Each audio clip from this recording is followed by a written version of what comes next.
Prince सहरा है और मेरा ऑप्शनल PSIR था, पॉलिटिकल साइंस। इंटरव्यू कैसा रहा आपका? इंटरव्यू मुझे लगता है मेरा इंटरव्यू अच्छा गया। सर कोई क्वेश्चन जैसे आपको पूछे गए ऐसा कुछ बताइए। मेरे से मोस्टली मैं पॉलिटिकल साइंस हूँ तो पॉलिटिकल साइंस से रिलेटेड क्वेश्चन थे, जैसे कि अब पॉलिटिकल साइंस में आप जम्मू कश्मीर से लेके कोई क्वेश्चन पूछ लिया आपसे उस टाइप का, और बाकी जो हॉबीज़ होते हैं हॉबीज़ को लेके, और बाकी जो करंट अफेयर आजकल इश्यूज चल रहे हैं वो सब। डेप्थ से कितने % के करीब क्वेश्चन आपसे पूछे गए? जैसे मैं फर्स्ट टाइमर हूँ, जो मेरा कोई प्रीवियस सर्विस का कोई वो नहीं है एक्सपीरियंस, तो मेरा मोस्टली डेव बेस्ड ही था। अगर प्रीवियस सर्विस आपका कुछ है तो उससे रिलेटेड क्वेश्चन भी आएंगे। अटेम्प्ट कौन सा था सर ये आपका इंटरव्यू, और आपने कितने अभी तक दिए? ये मेरा फर्स्ट अटेम्प्ट है इंटरव्यू, बट मेरा टोटल सेकंड अटेम्प्ट है, मतलब ओवरऑल। सर इस बार आपने इंटरव्यू तक पहुँचे और पहले आपने अटेम्प्ट दे चुके हैं, तो स्ट्रेटजी क्या चेंज किया सर यहाँ तक आने के लिए सेकेंड टाइम? देखो, पहला तो यही है कि आप प्री पे ही फोकस करोगे सबसे पहले। तो प्री के लिए यही है कि कोचिंग से ज़्यादा खुद की मेहनत ज़्यादा इसमें काम लाती है आजकल। पहले चल जाता था कोचिंग वाला, बट आजकल खुद की मेहनत पे ज़्यादा है। फिर जब मेंस पे आते हो तो मेंस पे आंसर राइटिंग प्रैक्टिस, जितना आप प्रैक्टिस करोगे उतना ही आपका चांस अच्छा है लिखने का, क्योंकि वहाँ पे टाइमली 3 घंटे में ख़त्म करना मुश्किल होता है।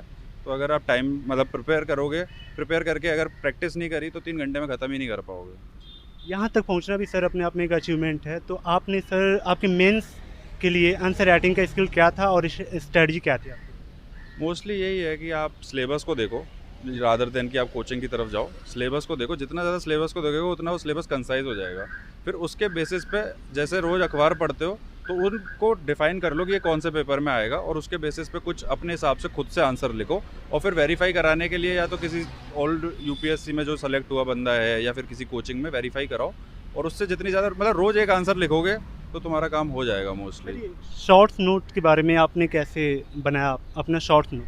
शॉर्ट नोट्स का यही है यार, इसमें ऐसा कोई शॉर्ट नोट्स नहीं है, प्री में ज़्यादा होता है, बट मेंस के लिए तो आंसर राइटिंग ही है। और आंसर राइटिंग में ये होता है कि आप उसको वैल्यू ऐड कैसे करें आंसर को। कभी कभी होता है बहुत जनरलाइज्ड आंसर लगता है, तो वैल्यू ऐड के लिए आपको जहाँ जहाँ आर्टिकल में जो जो डेटा मिल रहा है वो जो आपको लग रहा है इंपॉर्टेंट है पेपर के हिसाब से, कोई इकोनॉमी का डेटा है या कोई एथिक्स का कुछ अच्छा कोट है, ऐसे का कोई कोट है, उसको लिख लीजिए। और फिर उसको आपको अपने दिमाग से वहाँ पर डालना है कि किस जगह मैं इसको डाल सकता हूँ। वो आपका दिमाग आपके ही साथ रहेगा, मतलब ऐसा नहीं कि कोई उसको बता देगा, वो आपका ही अपने आप चलने लगेगा जब आप आंसर राइटिंग करेंगे कि हाँ ये यहाँ पे डाल दूंगा तो अच्छा रहेगा।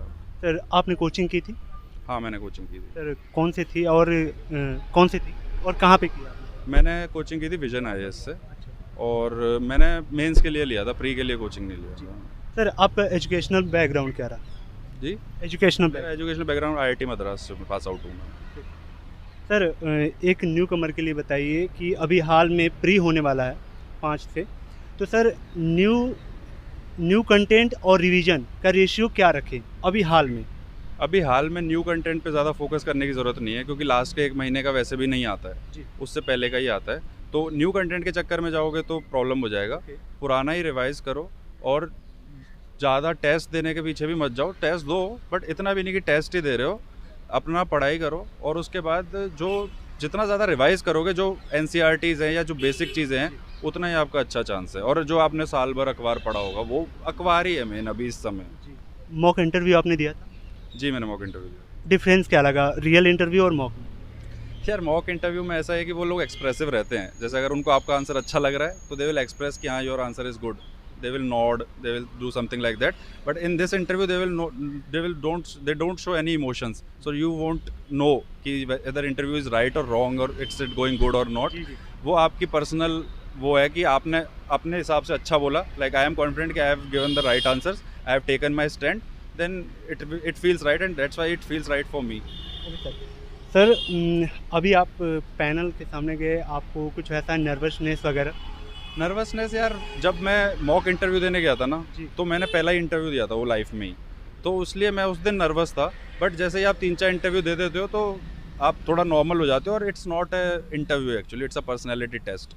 इन this they will do conversation with you, just normal conversation with the big people like a bureaucrat, like old bureaucrats, intellectual person, and nothing like that. Normally होता है। सर आपका एजुकेशन बैकग्राउंड तो काफ़ी स्ट्रॉन्ग है, सही है।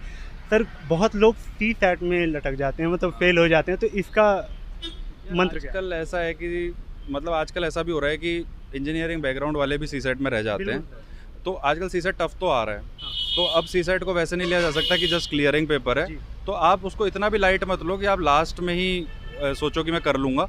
जैसे आप मान लो महीने भर पढ़ रहे हो तो महीने में 3 दिन तो 2-3 दिन तो आप निकाल ही सकते हो सीसेट की तैयारी के लिए। लेकिन उसके लिए मैं पर्सनली ये सजेस्ट करूँगा कि कोई कोचिंग लेने की ज़रूरत नहीं है, क्योंकि उसका कोई सिलेबस ऐसा नहीं है कि बहुत बड़ा कि ये चीज़ आएगी, ये चीज़ आएगी। और कोचिंग में शायद वो बता देते हैं कि ये भी आएगा, ये भी आएगा, वो सब नहीं आता है। आप बस पुराने ओल्ड 10 साल के यूपीएससी के पेपर सीसेट के सॉल्व करके जाओ, उनसे जो आपको लग रहा है टॉपिक्स हैं, उन टॉपिक्स को पढ़ लो, आपका सीसेट निकल जाएगा। उतना वैल्यू लोग नहीं देते हैं, लेकिन कब करना चाहिए ये सी सेट की स्टडी? यार पहले जब सीसेट बहुत इजी आता था, अब सीसेट का लेवल बढ़ गया है, तो वो भी चाह रहे हैं कि आपके अंदर वो एक बेसिक लेवल ऑफ अंडरस्टैंडिंग हो। एक आईएएस बन रहे हो तो बेसिक लेवल ऑफ आपकी रीजनिंग हो, तो इसलिए अब उन्होंने एक्सपेक्ट करने लगे हैं। तो अब जैसे कुछ इंजीनियरिंग बैकग्राउंड वाले हैं तो उनको मैं ये कहूँगा कि आप थोड़ा थोड़ा महीने में 3-4 दिन तो दें, 3 दिन दे दें, 2 दिन दे दें, थोड़ा बस ब्रशअप कर ले अपने फॉर्मूलेस, तो वही लगते हैं।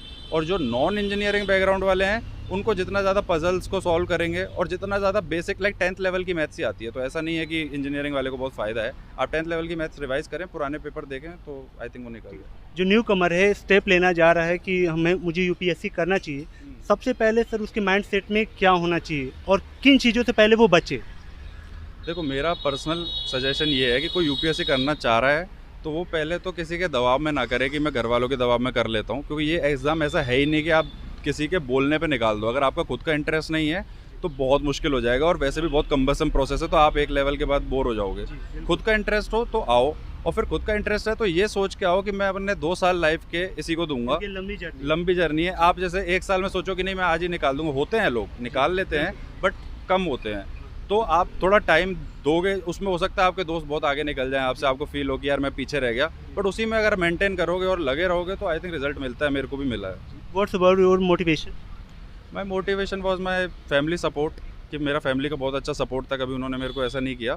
और बाकी सबसे बड़ा मोटिवेशन यही था कि मेरे को देश के लिए कुछ करना है, वरना मैं आईआईटी से भी अच्छी जॉब पैकेज लेके जा सकता था, बट डायरेक्टली इंडिया को अच्छा बनाना है, ना कि बाहर जाके दूसरे देश में जाके काम करना। एक सिलेक्शन होता है कि आपका ऑप्शनल को लेके, तो उसके लिए आप बताइए कि उसको सेलेक्ट करने की कुछ रूल? देखो ऑप्शनल ऐसा है कि कुछ ऐसा मार्केट में है कि ये ऑप्शनल ले लो, ज़्यादा चलता है, ये ऑप्शनल में ज़्यादा सेलेक्ट होते हैं, तो जिस ऑप्शन में ज़्यादा सेलेक्ट होते हैं उसमें बच्चे भी बहुत ज़्यादा देते हैं उसको, तो रेशियो उतना ही है, तो सारे ऑप्शनल से बच्चे सेलेक्ट होते हैं। इट्स अप टू यू कि आपका कौन सा स्ट्रेंथ है। कुछ लोग मैथ्स लेके भी सेलेक्ट हो जाते हैं, हिस्ट्री लेके भी सेलेक्ट हो जाते हैं, PSI लेके। तो जो आपको लग रहा है कि आपकी स्ट्रेंथ है उसको लीजिए और फिर उसी पे वर्क कीजिए। अगर आपका है वो रियलिटी में आपको उसमें इंटरेस्ट है तो आपका नंबर लग जाएगा। ऐसा कुछ नहीं है कि ये ऑप्शनल बेकार है या वो ऑप्शनल बेकार है।